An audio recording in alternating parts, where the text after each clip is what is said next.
In Chest, Moldova, January 1999. Photographs of children are taken at this girls' orphanage.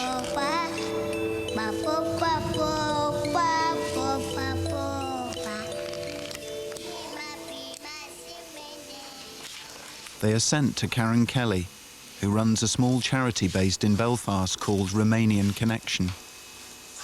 These children, in the vast majority, are not orphans, they're abandoned children. They could be abandoned, probably the main cause is through poverty. Their families just cannot afford to keep them. We were all sitting around the dinner table and the photographs were passed around, and there was one particular girl, I don't know the girl's name, but she was lying, she was skin and bone. And I just stopped eating. I just couldn't finish my dinner. I was just dumbfounded. The orphanage claims that girls are dying at a rate of 1 a week. They have no medical supplies and very little food.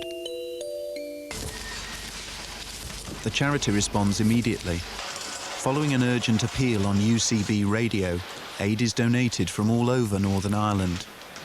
Food, clothes and medical supplies, and an entire heating system has been donated. The temperature in Moldova is below freezing. Half the orphanage has no heating. Accompanying the convoy is a team of volunteers, including joiners, plumbers and electricians. They've taken 3 weeks off work for the trip. It's not a fun trip we're going on. I said, you're going to work, you're going to have to drive hard to get there. The conditions when we get there are going to be awful. And they said there will be a room provided for us in the orphanage, not in any hotels, in the orphanage to stay in. For many of the volunteers, it'll be the first time they have ever embarked on such a venture.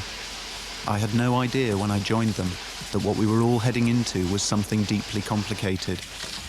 It all seemed so simple. It was just amazing. It started off inside like a seed. You know, I didn't even know where Moldova was. And it just grew and grew and grew. And actually, it's come to the point now where I'm nearly obsessed with it. I want to go. I just want to do something. If I can change one of these children's destiny or put a smile on their face, it'll all be worthwhile. At the first light of dawn, on the ferry from Larne, the 40 left Belfast in their lorries and vans, over 3,000 miles through the snow and the rain, to a call of the children that were dying in pain. We don't know your language, we don't know your name, what you have suffered or who is to blame. Are your mothers and fathers all gone no more? Are your cities in ruin? Are your countrymen poor? We'll never get over the girls of Moldova as we whisper to you in our thoughts and our prayers. Oh, giving is easy, remember. Take it all, we have plenty and much more to spare. After 4 days driving, the convoy reaches Moldova, which lies between Romania and the Ukraine. The orphanage is situated at Chest, 1 hour from the border.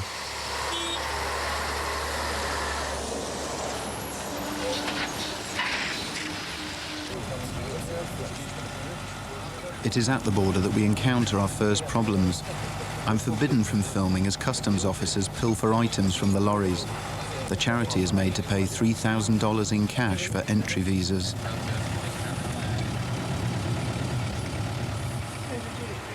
Since gaining independence from the Soviet Union in 1991, Moldova's economy has collapsed.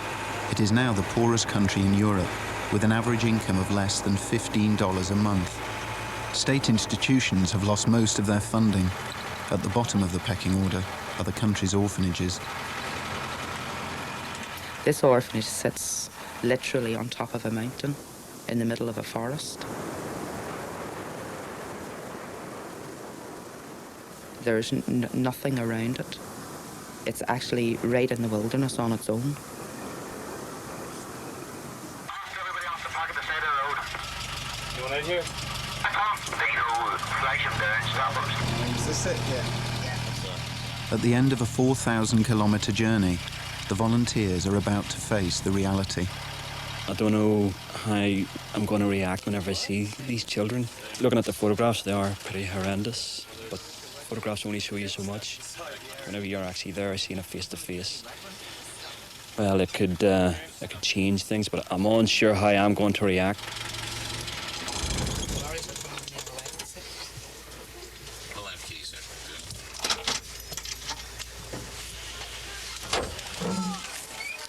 At first, the girls seem distant, unsure of us.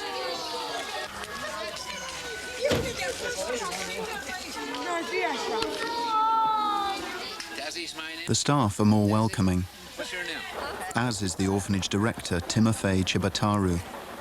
He's worked here for 38 years and is responsible for the welfare of the 196 girls who live here.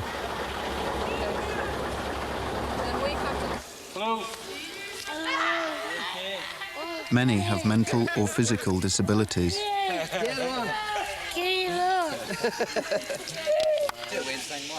There is a disturbing wariness of adults.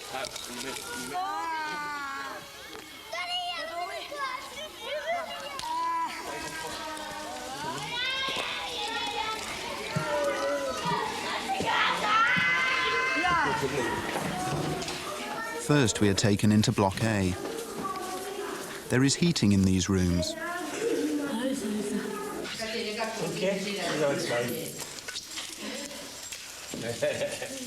The girls seem relatively healthy compared to the photographs we've seen.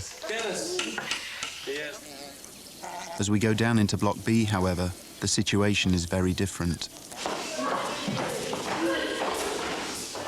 There is no heating whatsoever here. The stench of human waste is overwhelming. Nice to meet you. Hello. Hello.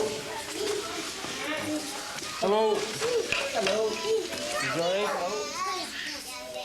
Most of these girls have been abandoned by their parents and are in an appalling state of health.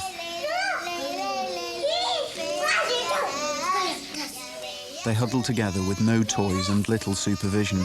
Their clothes are soaked in urine and their hands and feet are numb with cold.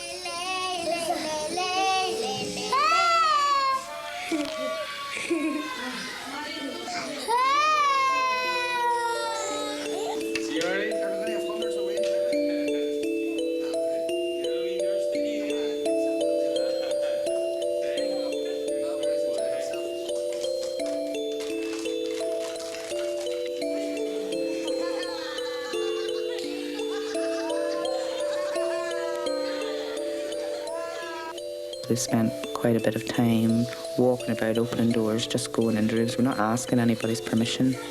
I think there's a couple of rooms we've been in here that they actually would have asked us not to go into if we had have asked for permission. This room had 14 children. A lot of these children are dead now for the simple lack of medicines, food. As you can see the state of the beds, this is what they're using for sick children. How are you? Lovely eyes. Big eyelashes too. The cots that they're sleeping in are just saturated in urine and their own feces. Nobody's changing them. The kids, their heads look normal, but when you pull back the sheets, it's just disgusting. They're just bone. There's hardly even skin over the bone. There's no meat. It looks as if they've never walked a day in their life, that the muscles haven't developed. For some of the volunteers, their encounter with the children is hard to bear. Some break down, others are physically sick. The volunteers want to give out the aid immediately, but bureaucracy stands in the way. The director insists he must first make his own inventory. The unloading begins. Blankets! Blanket! Kettle. Cuddly teddies! Cuddly teddy. Cuddly teddy.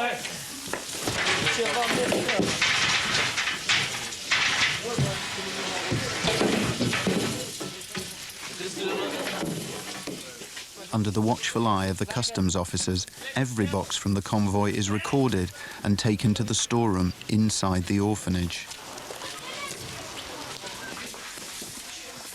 The fresh food, the toys and the beds will remain locked here until the director authorises its release.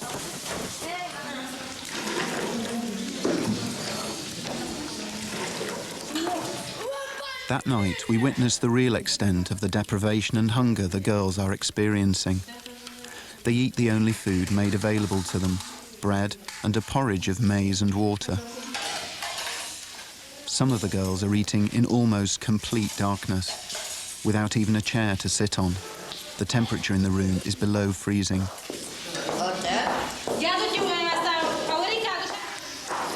Our dog, our pet dog, gets fed better than these children here. Our pet dog has more comfort than these children here. I mean that. I've seen babies laying on the floor.